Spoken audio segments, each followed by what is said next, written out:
Podcast Franczyzowe Rozmowy.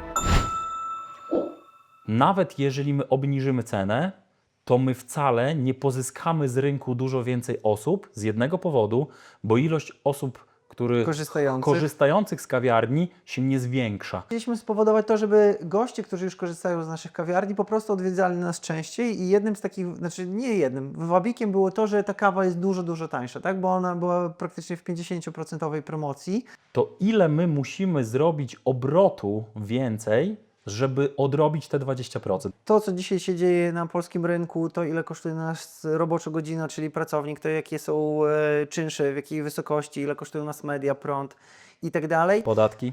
Podatki. To ta kawa, ja nie uważam, że ona jest droga. Ci goście, którzy chcą tworzyć z nami społeczność, którzy mają naszą aplikację, oni mają tam w tej aplikacji bardzo dużo różnego rodzaju voucherów, promocji, rzeczy, które pozwalają im obniżać naszą kawę. Był jakby wzrost tego, że goście przychodzili częściej, ale to nie był wzrost, który pokryje nam tak naprawdę koszt, który spowoduje, że nasza rentowność stałaby się wyższa. Ile kawiarnia musi więcej sprzedać wtedy kaw i czy w ogóle mała kawiarnia jest w stanie zrobić tak naprawdę to odrobić, żeby zachować sobie rentowność swojego lokalu. Podcast Franczyzowe Rozmowy. Cześć, witamy Was serdecznie w kolejnym odcinku Franczyzowych Rozmów. Tematem dzisiejszego odcinka: dlaczego kawa tyle kosztuje? Łukasz, rozłożymy ją na czynniki pierwsze, no i zadamy sobie pytanie, czy może kosztować mniej i co jako sieć robimy z tym, żeby ta kawa kosztowała mniej. Krótki cytat: za późno jest oszczędzać, gdy widać dno. I dlaczego znowu wybrałem ten cytat? Tak, ponieważ to jest znowu wszystko oparte na pewnego rodzaju strategii. Jeżeli będziemy traktowali każdy z naszych miesięcy osobno i będziemy myśleli sobie, w tym miesiącu jest gorzej, ja muszę zacząć robić promocje, nagle muszę robić jakieś chaotyczne ruchy, to nagle okazuje się to, że my na rynku doprowadzamy do sytuacji, które po prostu są negatywne przede wszystkim dla danej kawiarni. I nad którymi nie panujemy. I przede wszystkim dla którymi nie panujemy. My dzisiaj, chciałbym dzisiaj z Tobą rozłożyć poszczególną kawę na czynniki pierwsze, czyli powiedzieć w ogóle, co wchodzi w skład kosztu danej kawy. No ale to za chwilkę. To, co jest, myślę, niezwykle ważne w tym, co trzeba sobie powiedzieć: zero-jedynkowy koszt danego produktu, jakbyśmy sobie to policzyli, z niego zostaje naprawdę dużo pieniędzy. Mówisz o poszczególnej filiżance. Mówię o poszczególnej filiżance.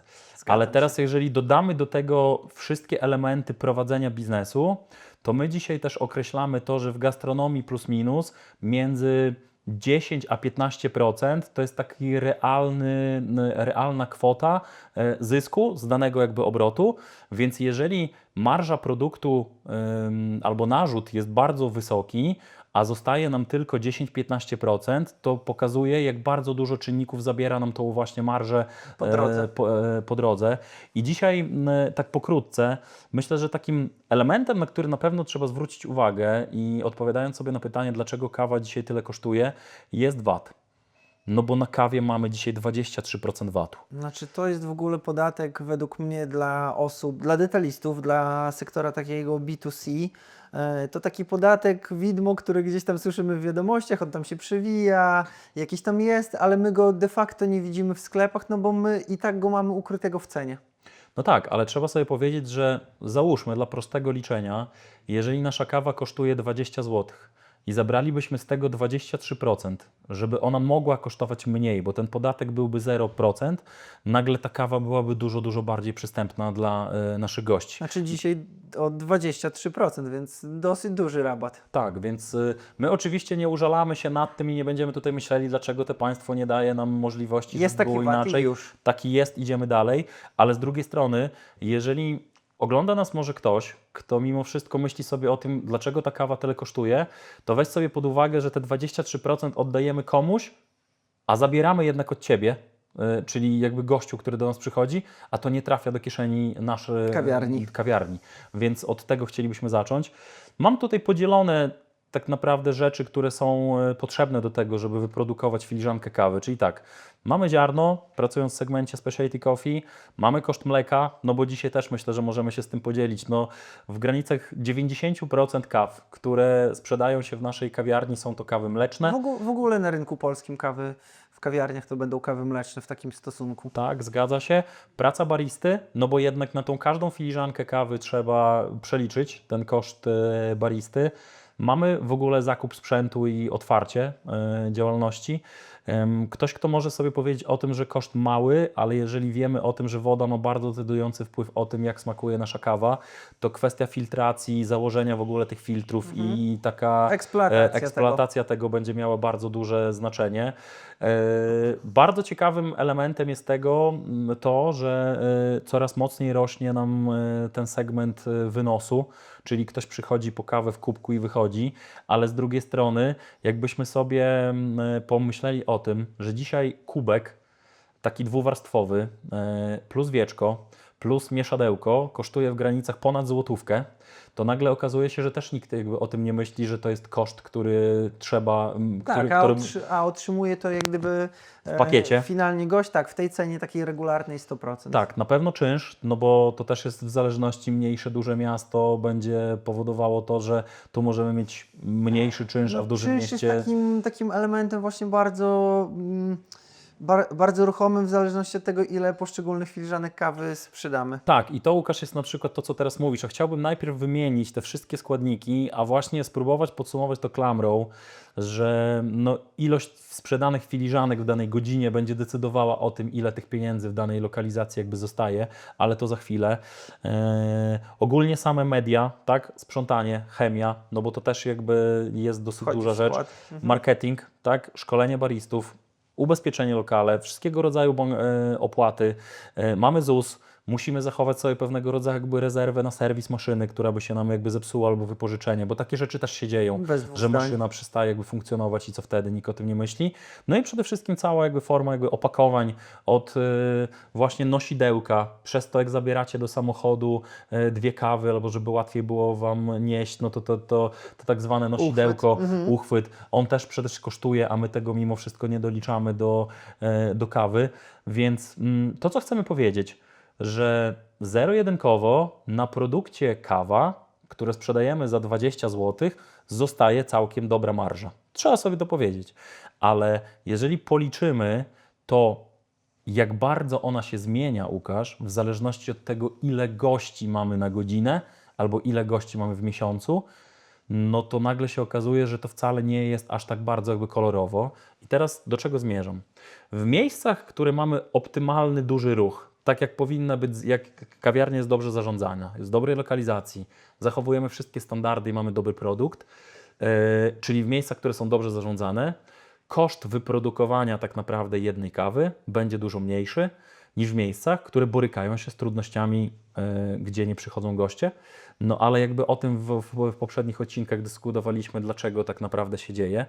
Więc jak dzisiaj mielibyśmy dyskutować o tym, dlaczego, Łukasz, kosztuje tyle kawa, to jak Ty byś swoimi słowami spróbował to dla naszych jakby widzów przedstawić, wiedząc o tym, jak ta kawa się rozkłada? Znaczy, tych składowych, które wymieniłeś, jest bardzo dużo i to, co już właśnie powiedziałeś, przede wszystkim jakby skala sprzedaży poszczególnej filiżanki, tak? A my to musimy liczyć do pokrycia wszystkich kosztów, które musimy ponieść do utrzymania kawiarni, do W prowadzenia... skali miesiąca, skali bo to miesiąca, też trzeba tak, sobie w skali o tym miesiąca, mówić. jakby nie jednego dnia, to ta marżowość danego produktu będzie różna.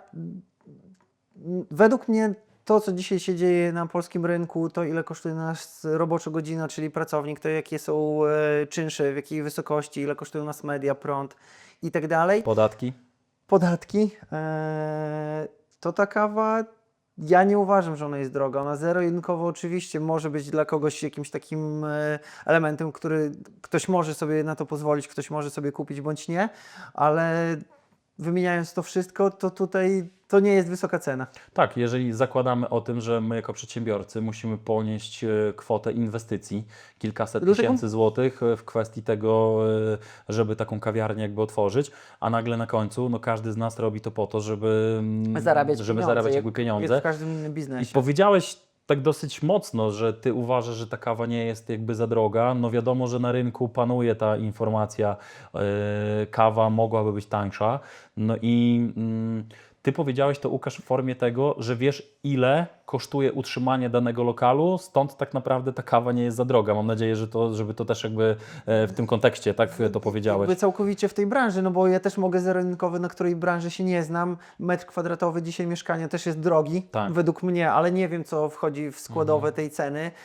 Litr paliwa jest drogi, nie wiem, co do końca Tak, ale wchodzi ułożenie składowe. metra Glazury. białkowej albo glazury stosunkowo jest drogie, tak? Więc Więc tak. w każdej branży, wydaje mi się, że każda branża dzisiaj zachowuje odpowiednią marżę, taką, która jest przyjęta na rynku, a to, że my jako konsumenci uważamy, że to jest dużo bądź niedużo, jest mega subiektywne. Okej, ale to tutaj mimo wszystko chcę pokazać, jak franczyza, jak my jako kawiarnia działamy i jakie eksperymenty, wiem, że to brzydkie słowo, eksperymenty na naszych gościach, ale jakby my próbujemy robić pewnego rodzaju działania, które będą mogły spowodować, że będziemy w stanie w pewnym etapie na niektórych kawach pewne ceny jakby obniżyć.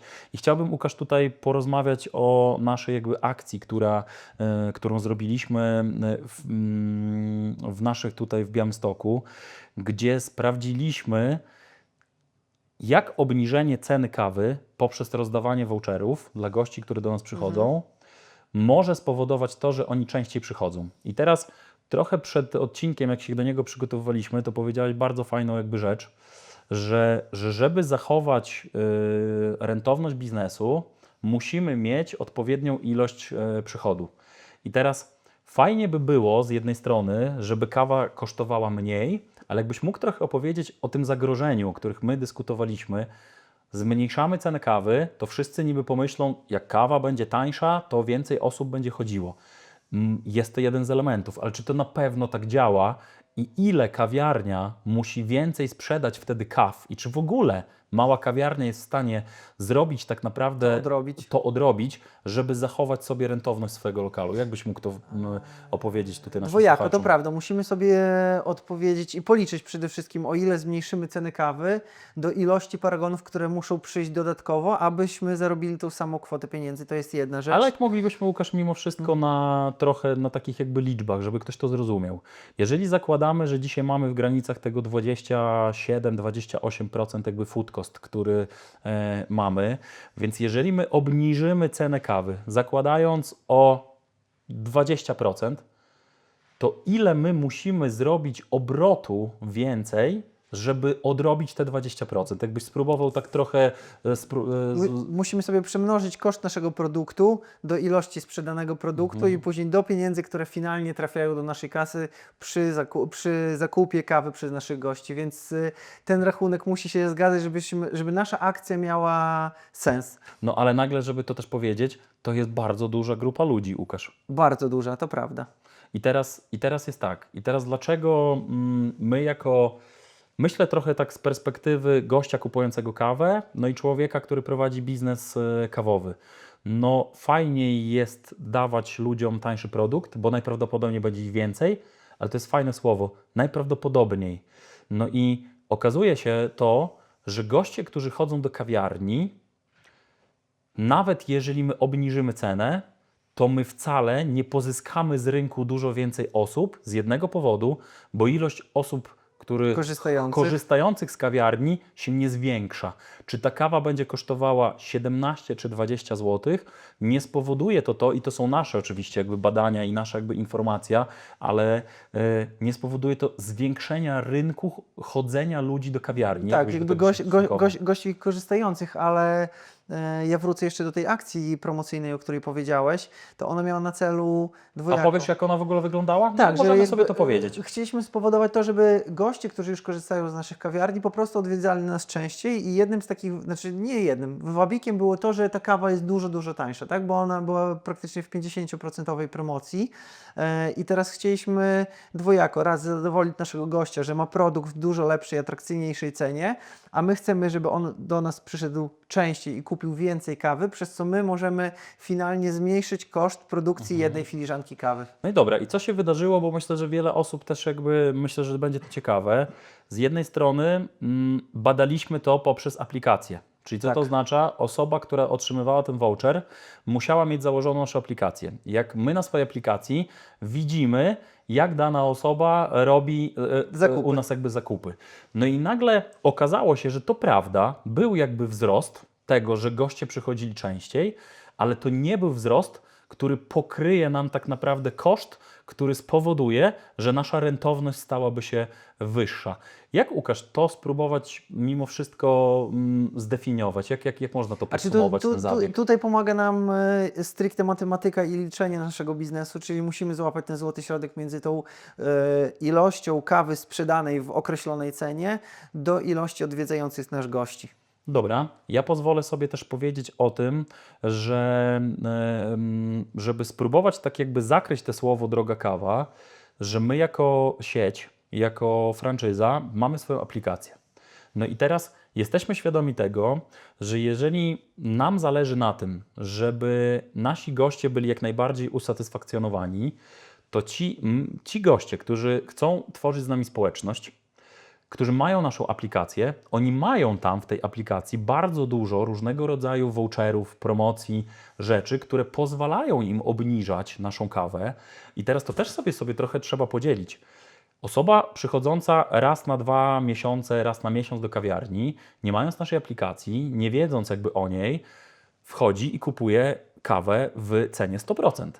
Ale duża grupa ludzi, to już nawet powiedzieliśmy, że to jest ponad 30% naszych paragonów, to jest używanie aplikacji. Ci ludzie nie kupują kawy w 100% marży, tylko kupują je obniżając sobie różnymi voucherami, działaniami, które właśnie dla nich jakby robimy. I tutaj też chciałbym bardzo mocno jakby sobie o tym powiedzieć, no bo nagonka na to, że kawa kosztuje dużo, jakby ona jest oparta tylko i wyłącznie o to, że ktoś wchodzi i widzi ceny w menu. Tylko pomyślmy sobie o tym, jak wygląda kwestia łączenia produktów, że mamy kanapkę razem z kawą w dużo W niższej lepszej cenie, cenie. że mamy poranną promocję, która pozwala nam na tym, że jeżeli idziesz przed pracą albo do szkoły, możesz dostać kawę w super cenie. Mamy w ogóle mnóstwo rzeczy w aplikacji, które powoduje, że zero-jedynkowo na koniec miesiąca nasz gość wydaje dużo mniej pieniędzy. Jak, Łukasz, ty byś troszeczkę się też do tego ustosunkował? Znaczy goście, którzy korzystają z naszego programu lojalnościowego, oni za każdym rachunkiem mogą obniżyć sobie kawę, no bo zbierają punkty, którymi mogą zapłacić realne złotówki w naszych kawiarniach, więc osoby, które odwiedzają nas często, tą kawę zawsze mają w niższej albo w lepszej cenie niż ona widnieje w menu. No tak, więc no tutaj mówię, więc jeżeli zadałbym przekorne pytanie, czy kawa może kosztować mniej, to ja bym nawet powiedział o tym, że ona kosztuje mniej, tylko nie każdy wie, jak tą możliwość zdobyć. Wykorzystać. Wykorzystać. Tak, to No i prawda. teraz, jeżeli byśmy my jakbyśmy skupili się mimo wszystko na gościach, tak? No to może warto zadać pytanie, jakby co mogę zrobić, żeby kupować u Was taniej kawę?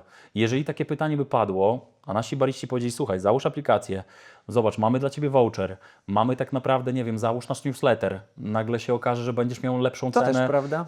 Takich rzeczy jest bardzo dużo, które jednak powodują to, że kawa wcale nie kosztuje w 100% marży i tyle, jak zresztą istnieje na menu. Jakby cały nasz marketing i to, jak staramy się dotrzeć, czy do obecnej grupy gości, czy do nowej, najczęściej opiera się na promocjach tego, żeby oni na początku przyszli, spróbowali Tak. naszego produktu w dużo lepszej cenie. Tak? My chcemy ich zachęcić jakością, ale dopiero po tym, jak oni nam zaufają, a my dzięki temu możemy im zaoferować jakiś rabat, czy kupon rabatowy na zakup kawy. Czy znowu próbując podsumować to spotkanie i to trochę, co widzimy w internecie, no Łukasz, widać, że styczeń szczególnie dla wielu kawiarni jest takim miesiącem strzelania promocjami w każdą stronę.